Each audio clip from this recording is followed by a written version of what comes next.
Hello everybody and welcome. In this video I'm going to show you how to enable bass boost for your earbuds Sony.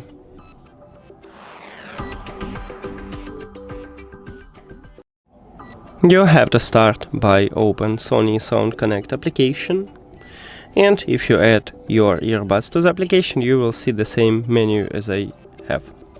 Right here we have equalizer and you need to click at the button.